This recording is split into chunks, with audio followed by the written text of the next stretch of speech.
आज के योग सत्र का प्रारंभ करेंगे प्रार्थना के साथ। अजय चतुर्वेदी से आग्रह करूंगा कि मैं आज के सत्र का प्रारंभ यहीं से करें, प्रार्थना के साथ करें। सर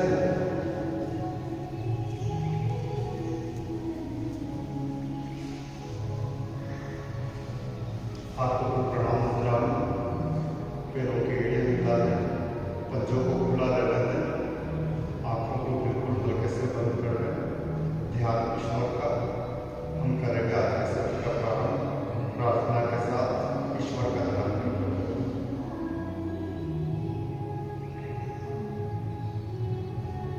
योग सत्र आरंभ करने के लिए प्रार्थना करते हैं और इसी के साथ एक प्रार्थना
अपने शरीर को संचालित करेंगे।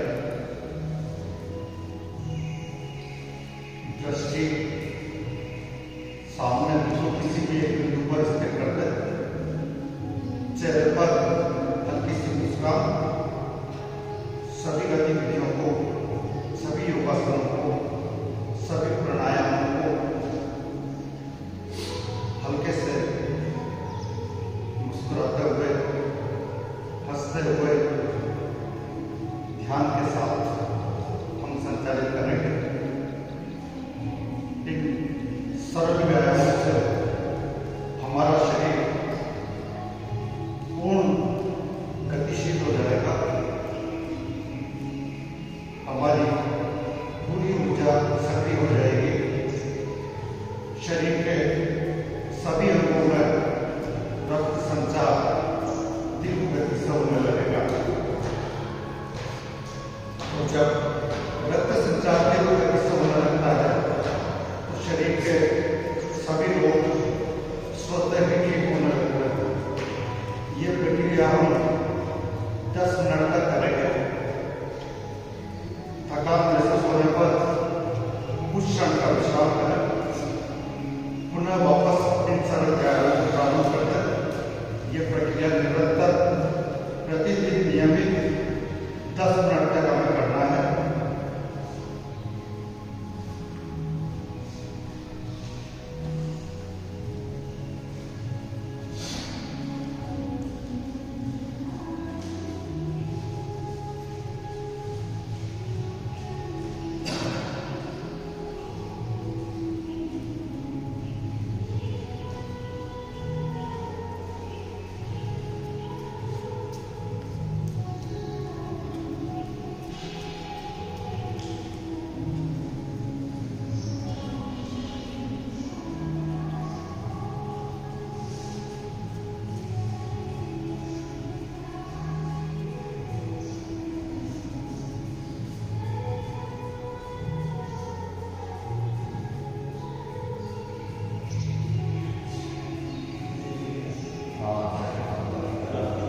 फेफड़ों से कार्बन डाइऑक्साइड पूरी तरह से निकल जाती है और ऑक्सीजन फेफड़ों में भरपूर मात्रा में मिलने लगती है।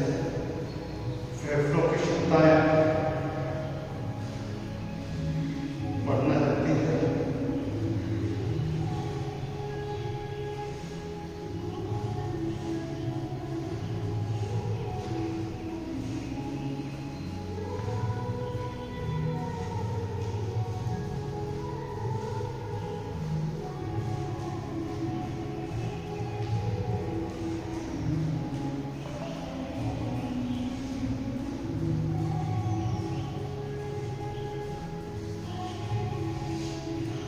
ये वाला इसमें ज़्यादा देर तक कर सकते हैं।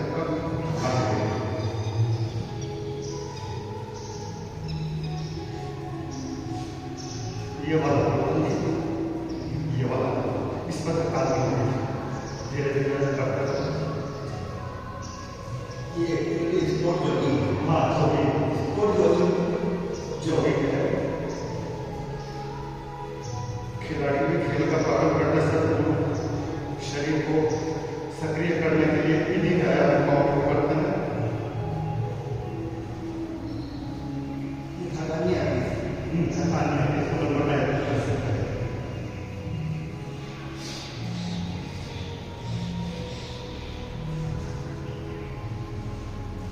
सीधा भाव निकला है, लेकिन रिलैक्स आराम से पूर्ण गति, लेकिन चेहरे पर कोई तनाव ना हो। चेहरे की मुस्कान निरंतर बनी रहे।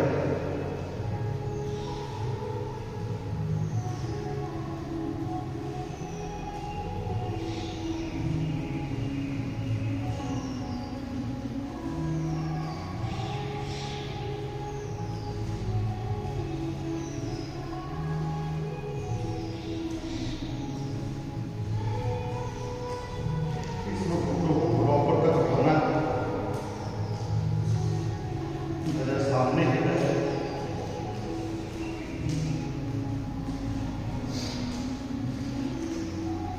पूरी गति के साथ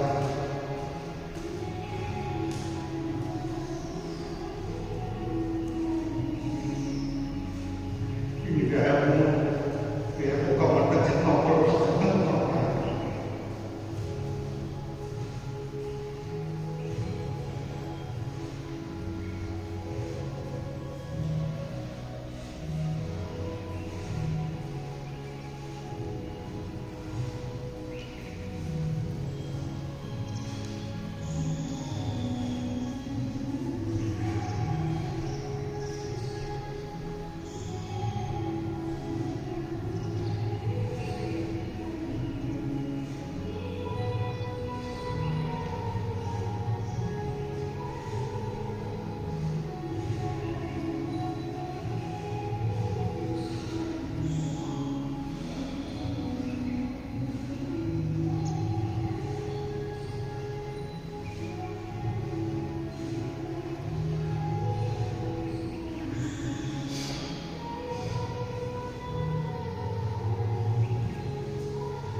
कुछ बैठक लगा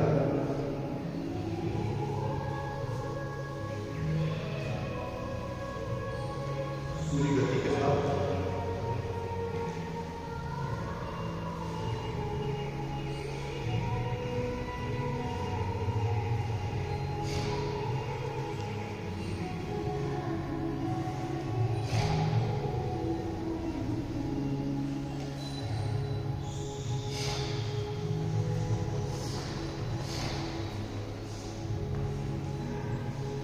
गर्दन को पूरी गति से दाएं भाग में रखना है।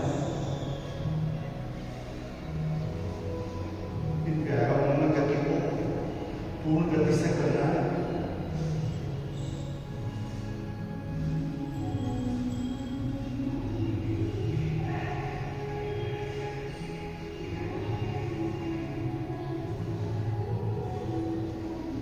गर्दन को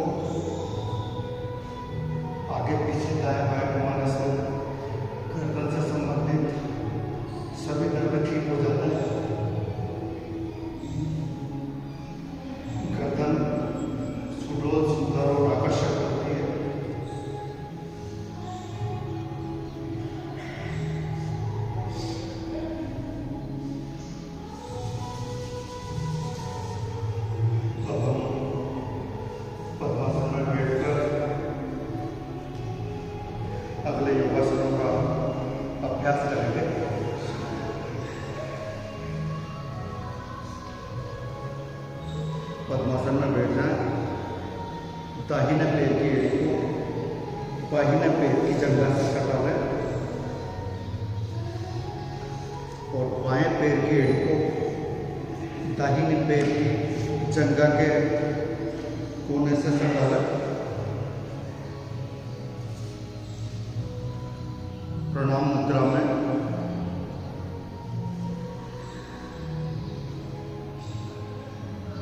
सांसों पर ध्यान लगाएं।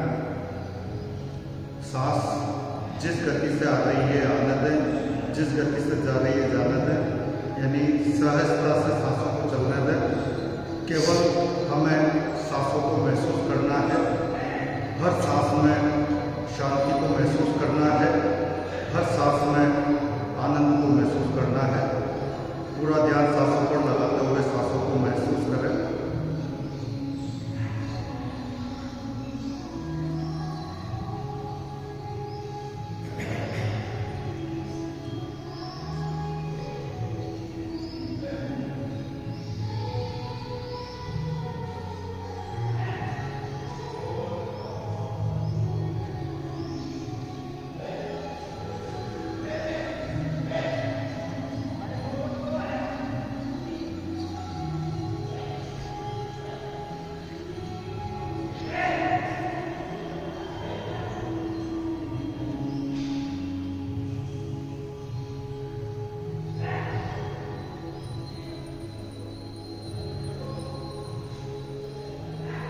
पद्मासन में बैठे हुए ही हाथों को ऊपर उठाते हुए हाथों को और सिर को जमीन से टिकाना है।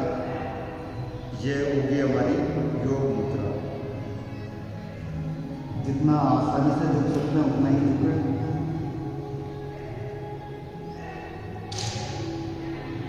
ध्यान सांसों पर। हाथों को चाहे तो पीठ के ऊपर भी रख सकते हैं। पीठ के कोर्नर पर पेट के हड्डी के पृष्ठ भाग पर हाथों को रख सकते हैं या हाथों को आगे दिखा सकते हैं फैलाकर।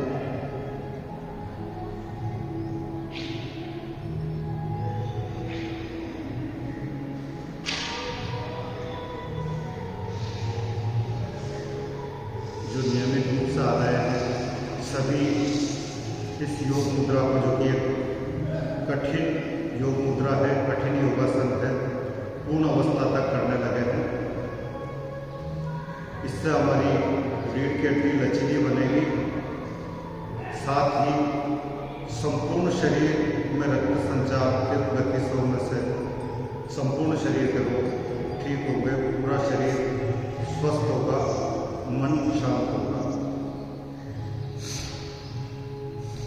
योग मुद्रा के बाद हम अगला आसन करेंगे, मत्स्यासन।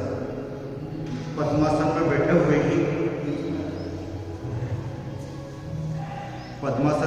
हुए ही हमें पीठ के बल छोड़ना है। मत्स्यासन। पद्मासन में बैठे हुए पीठ के बल छोड़ना है। सिर के बीच वाला हिस्से को जमीन पर टिकाना है।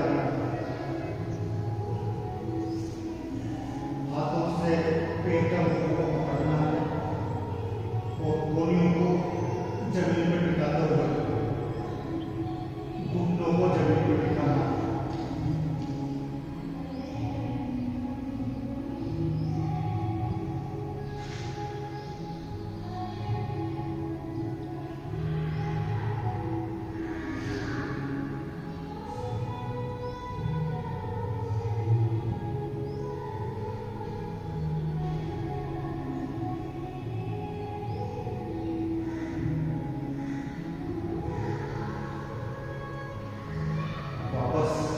पद्मासन की अवस्था में ही मत्स्यासन से उठते हुए बैठ जाए। पद्मासन में नहीं बैठ सकते हैं तो पद्मासन को खोलते हुए सुखासन में बैठ जाए। इसके बाद हम अगला आसन करेंगे, वज्रासन। वज्रासन के लिए घुटनों को मोड़ते हुए इस तरीके से पहली स्थिति है, फिर बाएं पैर का पैर की एड़ियों को खुला रखना है और इन दोनों एड़ियों के बीच में जो गैप है उस गैप के अंदर बैठना है। ये वज्रासन की सही अवस्था है। हाथों को घुटनों के समीप रखें।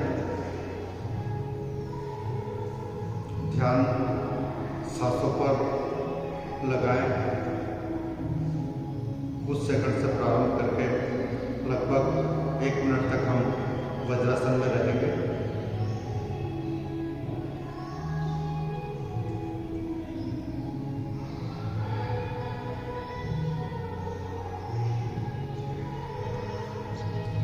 इस आसन में पैर की पिंडलियों पर दबाव पड़ने से पेट की आंतें सक्रिय हो जाती है। पैरों की पिंडलियां और पेटों की आंतें आपस में कनेक्टेड हैं और जब पैरों की पिंडलियों पर दबाव पड़ेगा तो पेट की आंतें भी सक्रिय हो जाएगी। हमारी जठराग्नि प्रदीप्त हो जाएगी। हमारी पाचन क्षमता बढ़ जाएगी और पेट रोगों में विशेष लाभ होगा। गैस, कब्ज जैसे रोग, एसिडिटी जैसे रोग जड़ से खत्म होने लगेंगे निरंतर वज्रासन में बैठने का अभ्यास करने से। खाना खाने के बाद भी इस आसन को हम कर सकते हैं। 5 मिनट से लेकर आधे घंटे तक इस आसन में सहजता से बैठा जा सकता है। नियमित बैठने के अवस्था में हम इस आसन का उपयोग कर सकते हैं। वज्रासन की अवस्था में ही हाथों को ऊपर करते हुए सिर और हाथों को जमीन पर टिकाना है। ये होगा वज्रासन योग मुद्रा या शशांक आसन।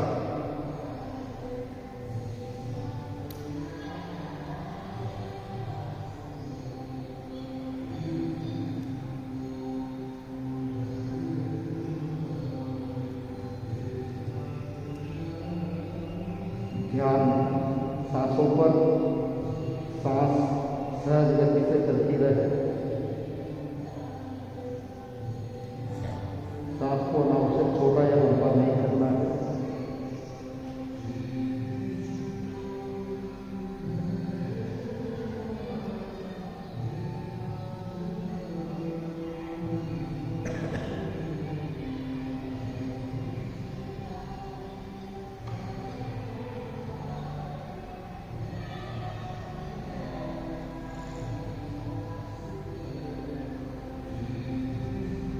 वापस वज्रासन में आते हैं और वज्रासन के बाद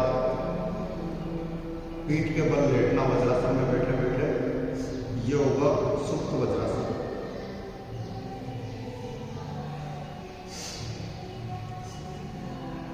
सिर के पीठ के भाग को जमीन पर टिकाना है।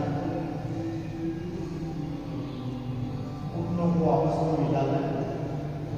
घुटने जमीन पर टिक जाए। सिर का नीचे हिस्सा जमीन पर टिक जाए। हाथ नाभि पर रख सकते हैं, जंघाओं पर रख सकते हैं या प्रणाम मुद्रा में उसी को रख सकते हैं।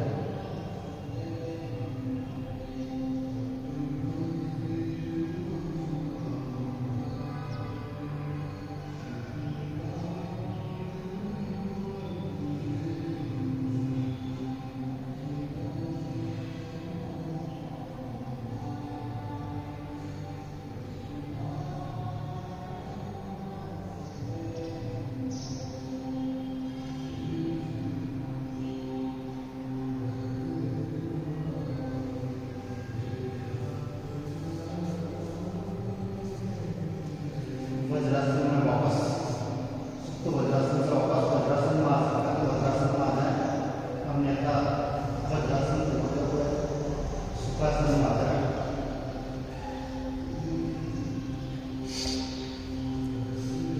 इसके बाद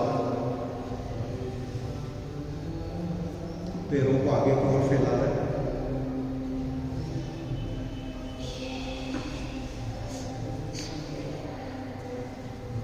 हम अब करेंगे पश्चिमोत्तानासन।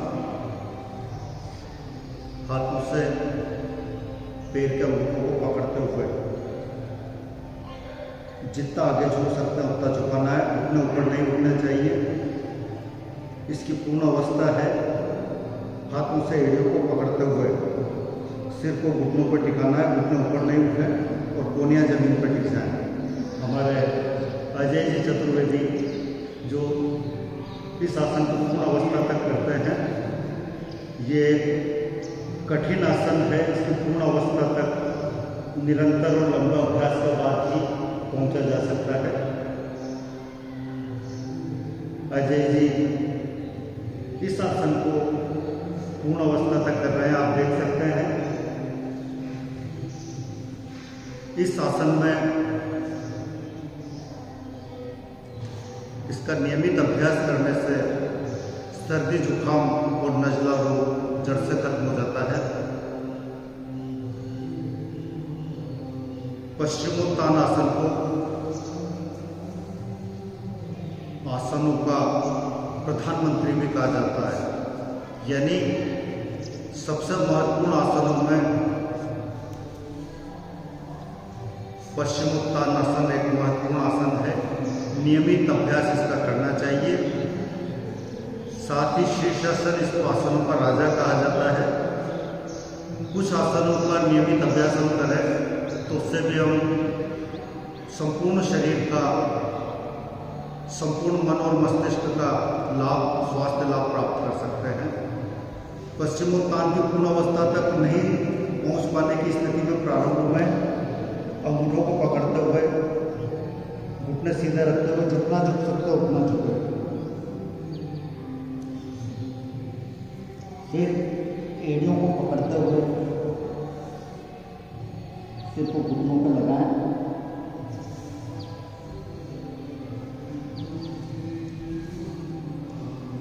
इसमें एक एक वे की अलग सर को लगाने का अभ्यास भी किया जाए। जैसे दोनों से एक साथ नहीं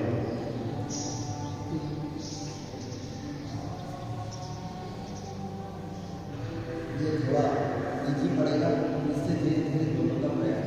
दोनों से एक साथ नहीं कर सकते की स्थिति में पैरों को जोड़ा रखते हुए कर सकते हैं।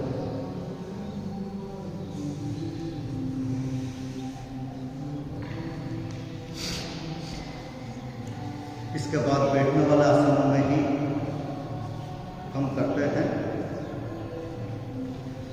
गोरक्षासन, जिसे बटरफ्लाई के नाम से प्रसिद्धि मिली है वर्तमान में। पैरों की दोनों पगतियों को आपस में मिला लें और पैर की एड़ियों को गुदा मार्ग से सटा लें।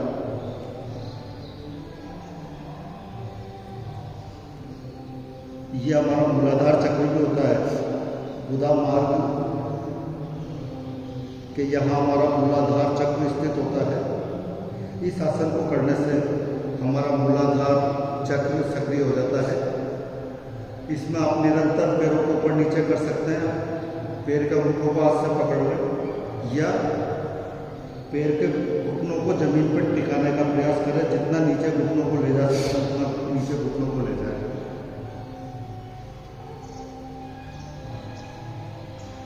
पैरों को ऊपर नीचे करने से बटरफ्लाई यानी उड़ती हुई तितली की आकृति बनती है।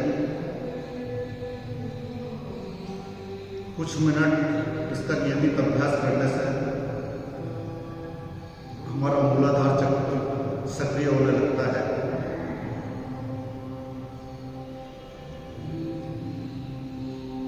कुछ देर पैरों को ऊपर नीचे हिलाने के बाद घुटनों को जमीन पर टिकाने का प्रयास करें।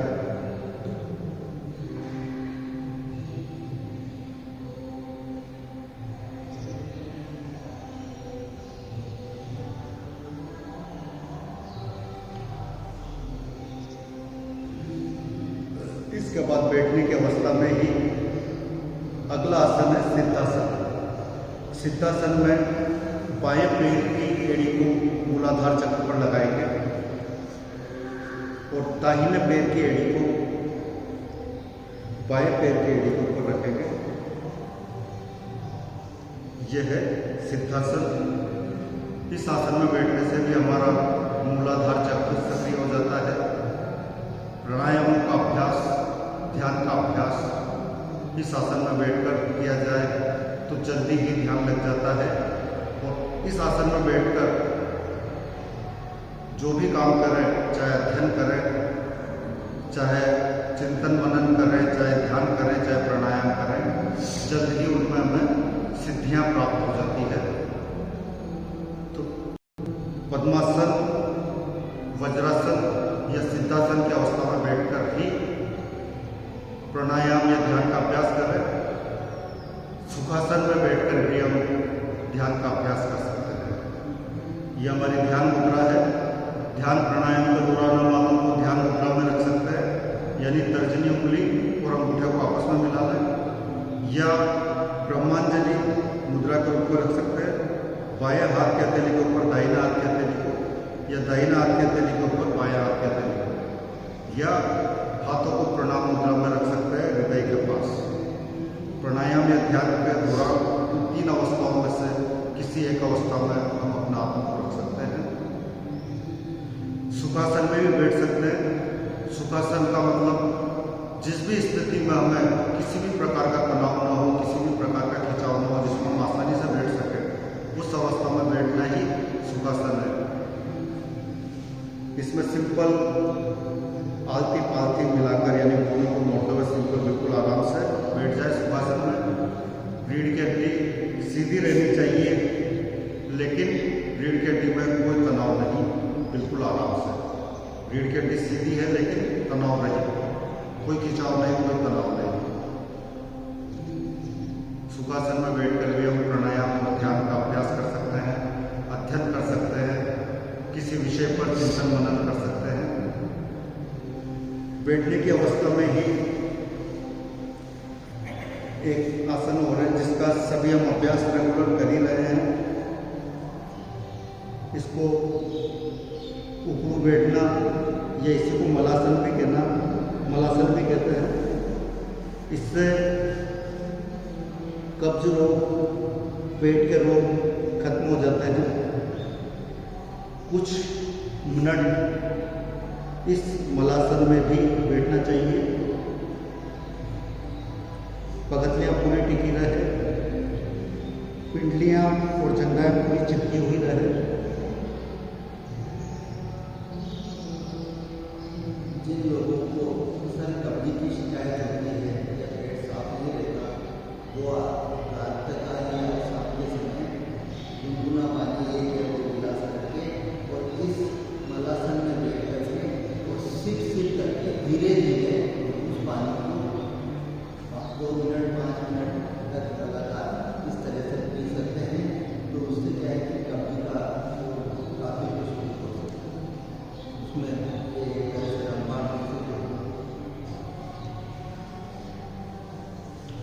ये हमने बैठने की अवस्था के सभी आसन किए।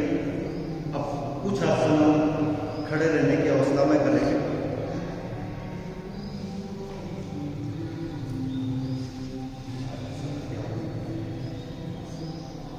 खड़े रहने की अवस्था में पैरों की दोनों एड़ियां मिला लें और हाथों की उंगलियों को आपस में सटा लें। हाथों को बिल्कुल ऊपर सीधा दबा हुआ, पैरों की केवल उंगलियां और अंगूठा जमीन पर टिका रहे। जितना शरीर को सीधा तान सकते हैं ताने। आपका प्रयास ये रहे कि हम आसमान को छू रहे हैं। हमारी आकृति ताड़ के वृक्ष के समान हो जाती है। सभी तरह के जॉइंट्स में ये विशेष लाभदायक है। किसी भी तरह का जोड़ों का दर्द हो, इसके निरंतर अभ्यास से उसमें लाभ मिलेगा। गर्दन दर्द, कंधों का दर्द, कमर दर्द, घुटनों का दर्द, सभी जोड़ों के दर्द के हिसाब से लाभ मिलेगा।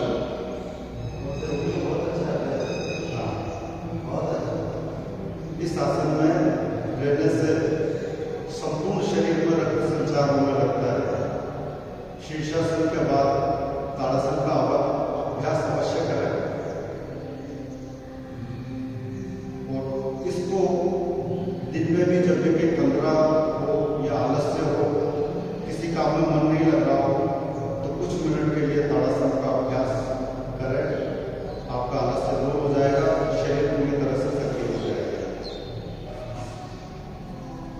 इसके बाद हम अगला आसन करेंगे हस्तपाद मुष्टासन, यानी हाथों को ऊपर उठाते हुए पैर का घुटनों को पकड़ना है, शरीर को जितना आगे झुका सकते हैं झुकाना है, घुटने मोड़े बिना सिर को घुटनों पर टिकाने का प्रयास करना है, पैर मिले रहे।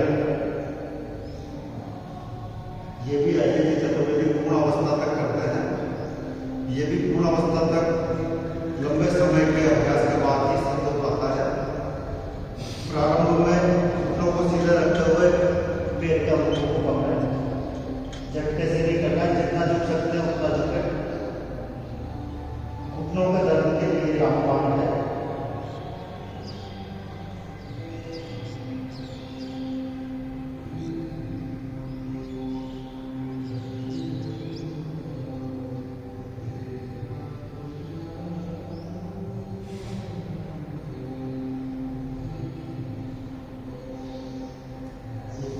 प्रारंभ करते हुए 5 मिनट तक अधिकतम इस आसन को किया जा सकता है। घुटनों का दर्द जिनको हो वो इस आसन का नियमित अभ्यास करें, घुटनों का दर्द जड़ से खत्म हो जाएगा इस आसन के निरंतर अभ्यास।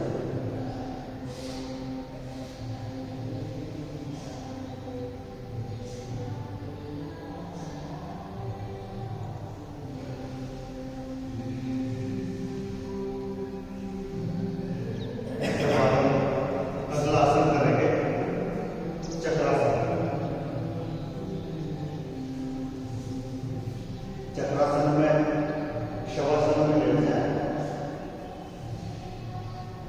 हथेलियों को जमीन पर टिका लें, पगथियों को जमीन पर टिका लें और पूरे शरीर को ऊपर उठाने के बाद हथेलियां और पगथियां जमीन पर टिका लें।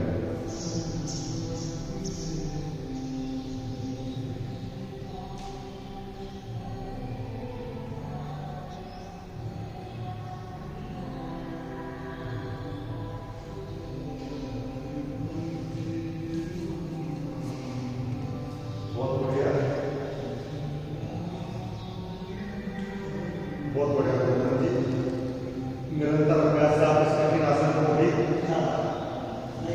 काफी हद तक करने लगे हो। इसके बाद अब हम करेंगे पीठ के बल लेटने वाले कुछ योगासनों का अभ्यास। इसके लिए पीठ के बल लेट जाए,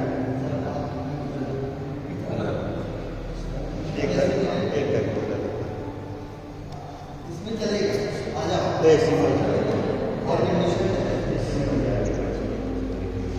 पीठ के बल लेट जाए,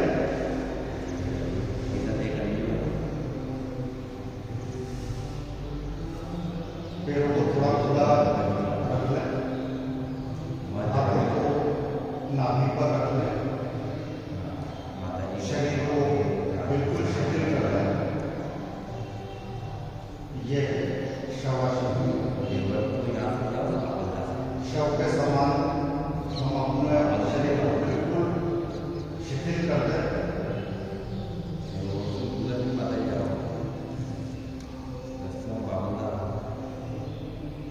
शवासन में शरीर को पूर्ण विश्राम प्राप्त होता है और जो व्यायाम और योगासनों से जो थकान मिली है पूरी तरह से दूर हो जाती है।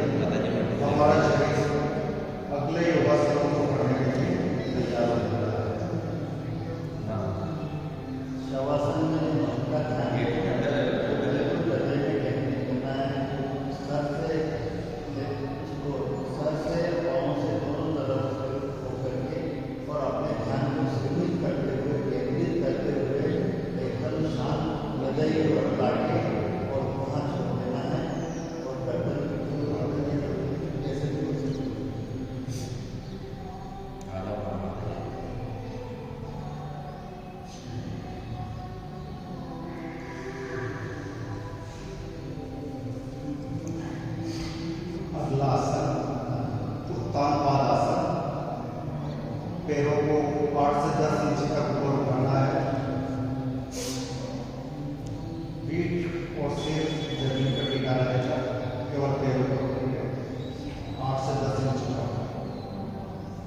पेट रोगों के लिए रामबाण है। पूरा खिंचाव पेट पर आता है। कुछ सेकंड से प्रारंभ करके 1 मिनट तक इस आसन का अभ्यास कर सकते हैं। ध्यान पेट पर लगा सकते हैं या सांसों पर लगा सकते हैं।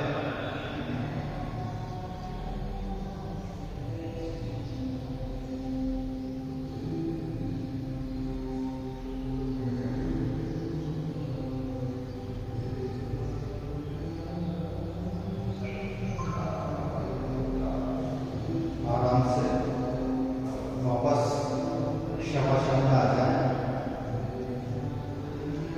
कुछ सेकंड शवासन में विश्राम करना है।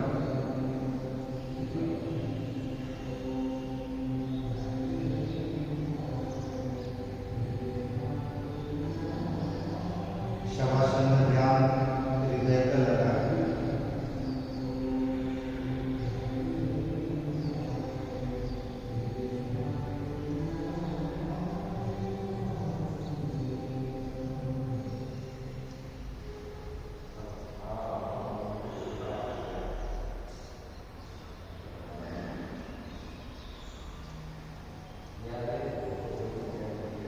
इसके बाद दोनों पैरों को घुटनों से मोड़ते हुए ऊपर उठा लें। हाथों के गुड़ियों को आपस में फंसाते हुए, घुटनों को मिलाते हुए, घुटनों के यहाँ से आप घुटनों को हाथों से पकड़ लें। ठुड्डी को घुटनों पे लगाना है। यह है पवन मुक्तासन।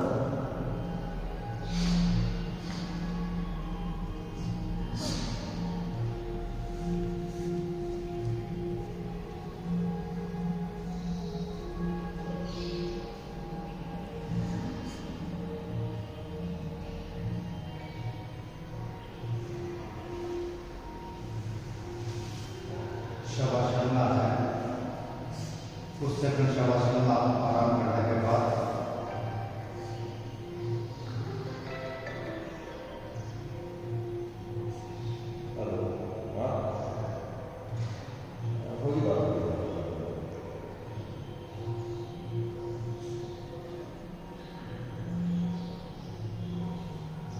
हम अगला करेंगे अर्ध हलासन। पैरों को घुटने मोड़े बिना ऊपर उठाना है। 90 डिग्री के कोण पे ये आकृति हमारे शरीर की हो जाएगी। दृष्टि पैर के अंगों पर।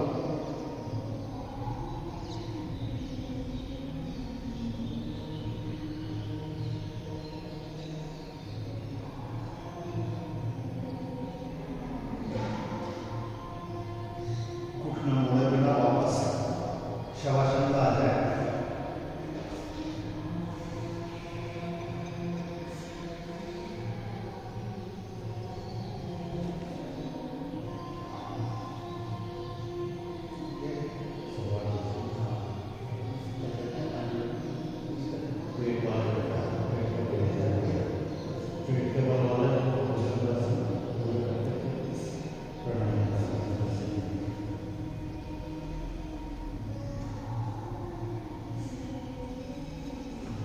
पेट के बल लेट जाए।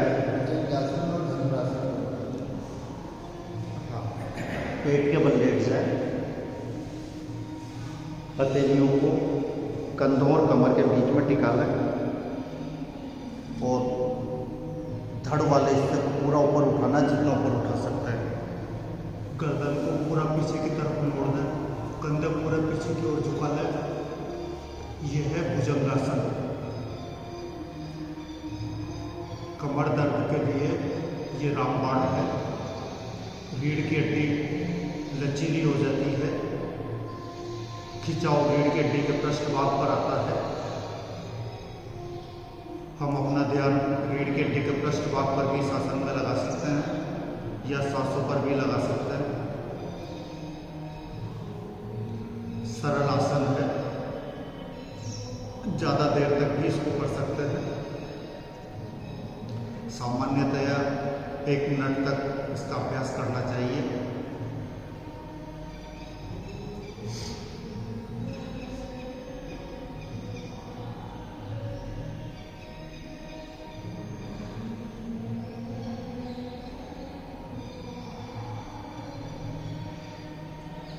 जिन महिलाओं में PCOS की शिकायत होती है उनके लिए भी ये आसन उपयोगी होता है।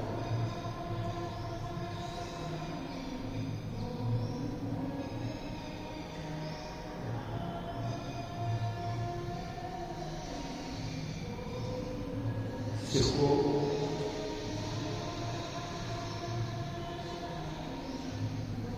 जमीन पर टिका लें। थोड़ी देर शरीर को शिथिल करते हुए दाहिने हाथ को जमीन पर टिका लें।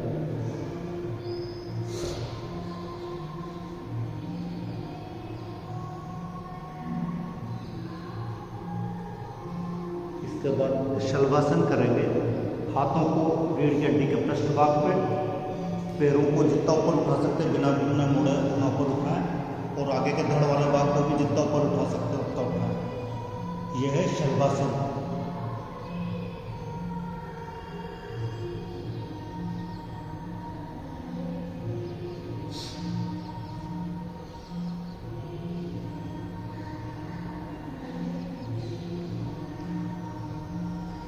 इसके बाद शीर्षासन का अभ्यास करते हुए 10 मिनट भ्रामरी प्राणायाम करेंगे। फिर आज से सबसे बाद प्रार्थना के साथ समापन करेंगे। शीर्षासन के बाद सब आप रोना में करेंगे। फिर दोनों काम एक साथ नहीं होता।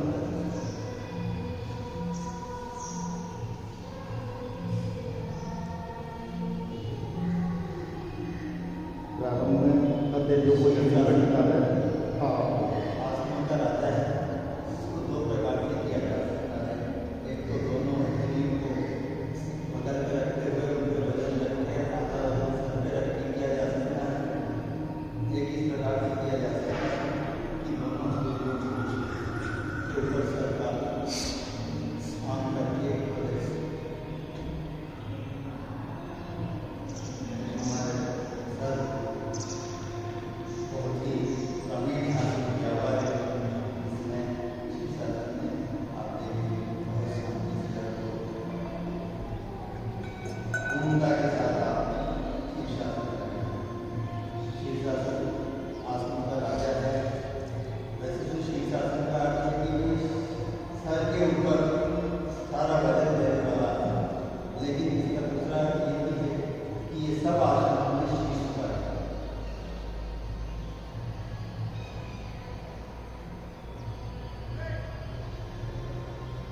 इस मनुष्य बढ़ाने में शरीर में ऊर्जा का पूरी तरह से संचार करने के लिए बहुत उपयोगी आसन है।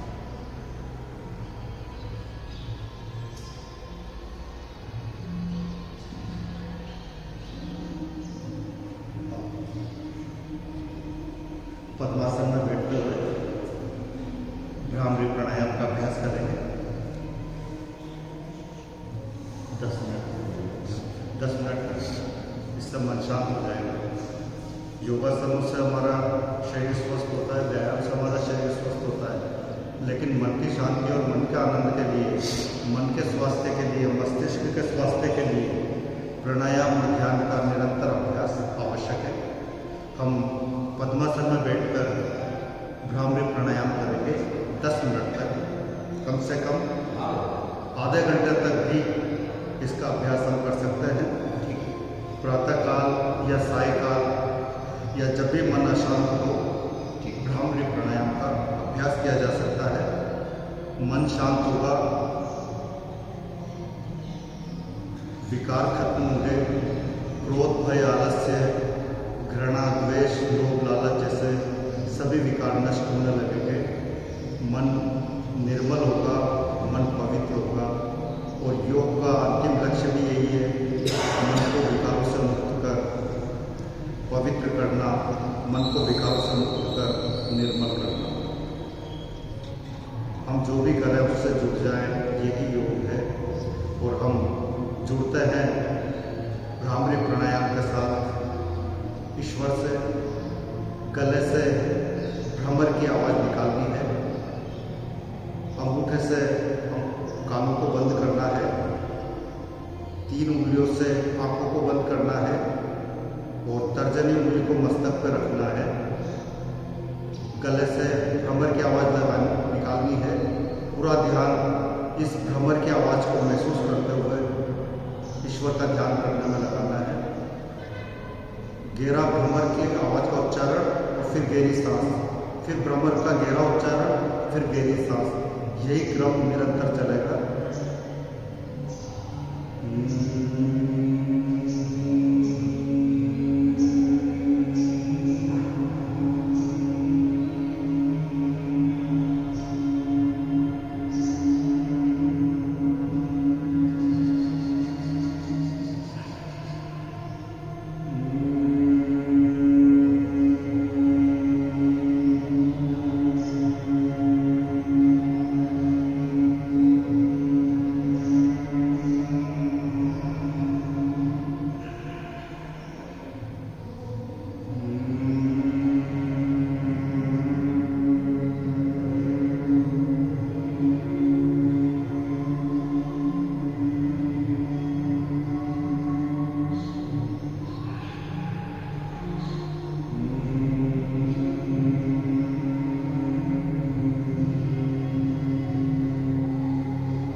नहीं